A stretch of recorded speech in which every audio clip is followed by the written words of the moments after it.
हरे कृष्णा, सभी को दंडवत प्रणाम। जब हम मंत्र उच्चारण करते हैं जो ओम से प्रारंभ होते हैं तब भी हम श्री कृष्ण का स्मरण कर सकते हैं। हरे कृष्ण के समान ओम भी ईश्वर के लिए एक संबोधन है और ओम भी श्री कृष्ण है। शब्द का अर्थ क्या है? ओम के नाद या ध्वनि, और जब हम किसी ध्वनि को सुनते हैं तो हमें समझना चाहिए कि वह उसी मूलभूत शुद्ध दिव्य ध्वनि या ओम हरे कृष्ण की प्रतिध्वनि है। इस भौतिक जगत में हम जो भी ध्वनि सुनते हैं वह सब केवल मूलभूत दिव्यनाद ओम की प्रतिध्वनि है। इस प्रकार हम जब शब्द सुनते हैं, पानी पीते हैं या कोई प्रकाश देखते हैं तब हम भगवान का स्मरण कर सकते हैं। यदि हम ऐसा कर सकते हैं तो वह कौन सा क्षण होगा जब हम भगवान को भूल सकेंगे।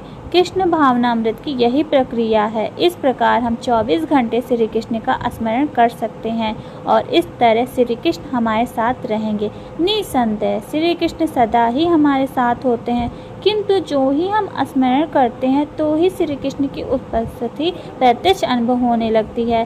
श्री भगवान की संगति को पाने के 9 विविध प्रक्रियाएं हैं। इनमें प्रथम है श्रवणम, सुनना। भगवद गीता पढ़ने से हम श्री कृष्ण के प्रवचन सुनते हैं, जिसका तात्पर्य यह है कि हम भगवान श्री कृष्ण या ईश्वर का वास्तविक साथ प्राप्त कर रहे हैं। हमें यह सदा स्मरण रखना चाहिए कि जब हम श्री कृष्ण के विषय में कुछ कहते हैं तब हमारा अभिप्राय भगवान से होता है। जितना हम भगवान का संग करेंगे तथा उनके वचनों के नामों को सुनते रहेंगे, हमारा भौतिक प्राकृतिक जीवन कलमश उतना ही धुल जाता है। जब हम यह समझ में आने लगता है कि श्री कृष्ण शब्द, प्रकाश, जल और अनेक अन्य पदार्थ हैं, तब श्री कृष्ण से विमुख होना असंभव हो जाता है। यदि हम श्री कृष्ण का इस प्रकार स्मरण कर सकते हैं तो उनसे हमारा संबंध अस्थायी हो जाता है। श्री कृष्ण से संबंध हमारा सूर्य प्रकाश से संबंध होने के समान है। जहाँ सूर्य का प्रकाश होता है वहाँ कोई संक्रामक रोग नहीं होता। जब तक कोई सूर्य के पराबैंगनी किरणों में रहेगा उसे कोई रोग नहीं लगेगा। पाश्चात्य चिकित्सा में सूर्य का प्रकाश सब प्रकार के रोगों के उपचार में उपयोगी बताया गया है। वेदों के मतानुसार तो रोगी को आरोग्य के लिए सूर्य की उपासना करनी चाहिए। इसी प्रकार यदि हम श्री कृष्ण के साथ कृष्ण भावना अमृत का संबंध स्थापित कर लें तो हमारी आपत्तियां समाप्त हो जाएंगी।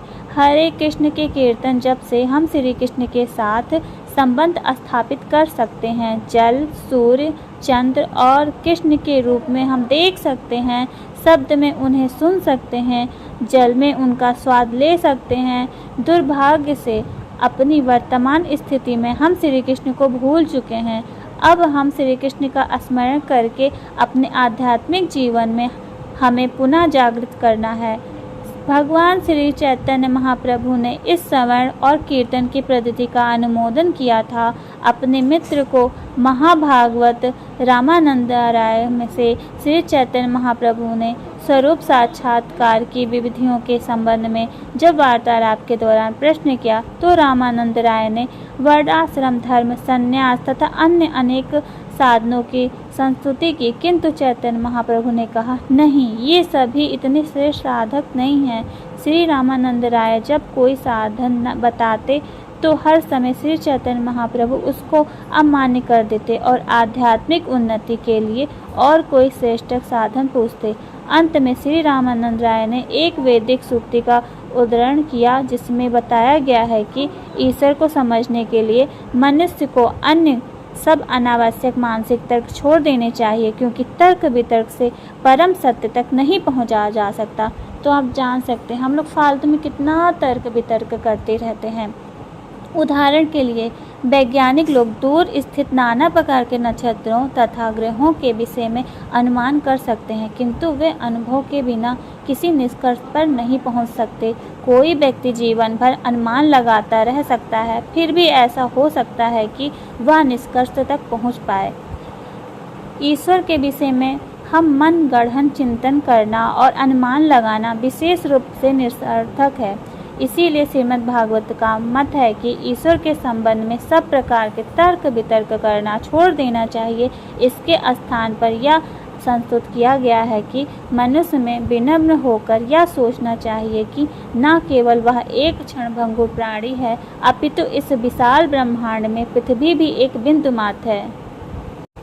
सत्गुण, रजोगुण और तमोगुण से उत्पन्न होने वाले संपूर्ण भाव मेरी शक्ति से ही प्रदर्शित होते हैं। ऐसा समझना चाहिए कि एक दृष्टिकोण से मैं सब कुछ हूँ, किंतु मैं सर्वत्र हूँ। मैं इस भौतिक प्रकृति के गुणों के अधीन नहीं हूँ। कोई श्री कृष्ण से यह प्रश्न कर सकता है कि आप कहते हैं मैं शब्द, जल, प्रकाश, सुगंध, सबका बीज, बल, काम, इच्छा आदि हूँ, तो इसका क्या तात्पर्य है कि आप केवल सतगुण में ही विद्यमान रहते हैं? इस भौतिक जगत में सतोगुण, रजोगुण, तमोगुण तीनों हैं। तभी तक श्री कृष्ण के अपने सतोगुण में उत्पन्न भावों में व्यक्त किया। उदाहरण, विवाह प्रांत धर्मानुकूल काल में, किंतु अन्य दो गुण रजस और तमस के विषय में क्या? इसके बारे में क्या श्री कृष्ण उसमें स्थित नहीं है? उसके उत्तर में श्री कृष्ण कहते हैं कि इस भौतिक जगत में जो कुछ भी दिखाई दे रहा है वह प्रकृति के इन्हीं तीनों गुणों की अंतर क्रिया का परिणाम है। यहाँ जो कुछ भी अनुभव किया जा सकता है वह सत्गुण, रजोगुण और तमोगुण का ही सचमुच है। तब श्री कृष्ण स्वयं कहते हैं, सभी स्थितियों में इन तीनों गुणों की उत्पत्ति मेरे द्वारा होती है। चूँकि श्री कृष्ण इन तीनों गुणों के श्रेष्ठा हैं, इसीलिए इन गुणों की स्थिति श्री कृष्ण में है, किंतु श्री कृष्ण उसमें स्थित होती है क्योंकि श्री कृष्ण इन तीनों गुणों से परे हैं। इस प्रकार दूसरों में अर्थ में तामसी असद्वृत्ति या पदार्थ भी जो अज्ञान से उत्पन्न होते हैं, जब श्री कृष्ण भावनामृत में प्रयुक्त होते हैं तो श्री कृष्ण रूप हो जाते हैं। यह कैसे? उदाहरण, एक विद्युत अभियंता इंजीनियर बिजली का निर्माण करता है। अपने घरों में हमें इस विद्युत शक्ति का अनुभव फ्रिज या यंत्र में ठंडक के रूप में और बिजली के चूल्हे में गर्मी के रूप में होता है, किंतु ऊर्जा के उत्पत्ति स्थल बिजली घर में विद्युत शक्ति ना ठंडी है ना गर्मी है। अन्य प्राणियों के लिए इस शक्ति की अभिव्यक्ति भिन्न प्रकार से हो सकती है, किंतु श्री कृष्ण के लिए वह भिन्न नहीं है।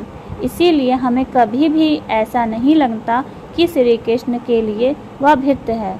इसीलिए कभी कभी ऐसा लगता है कि श्री कृष्ण रजोगुण और तमोगुण के सिद्धांतों में लिप्त होकर कार्य कर रहे हैं, किंतु श्री कृष्ण के लिए वह कृष्ण के अतिरिक्त और कुछ नहीं होता। जैसा कि विद्युत अभियंता के लिए विद्युत शक्ति केवल विद्युत शक्ति है और कुछ नहीं, वह इस प्रकार का भेद नहीं करता कि यह ठंडी बिजली है और यह गर्म बिजली है। प्रत्येक पदार्थ की उत्पत्ति श्री कृष्ण से होती है। वास्तव में वेदांत सूत्र पुष्टि करता है, अर्थ तो ब्रह्म जिज्ञासा जन्मस्य यथा। प्रत्येक वस्तु का उद्गत भगवान से होता है। जीव जिसे अच्छा या बुरा मानते हैं वह सिर्फ उसके लिए ऐसा होता है क्योंकि वे बद्ध जीव हैं, किंतु कृष्ण बद्ध नहीं हैं, अतः उनके लिए अच्छे बुरे का प्रश्न ही नहीं उठता।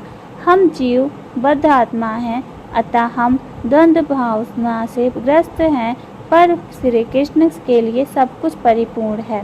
इस प्रकार यह 3rd चैप्टर समाप्त हुआ। हरे कृष्णा।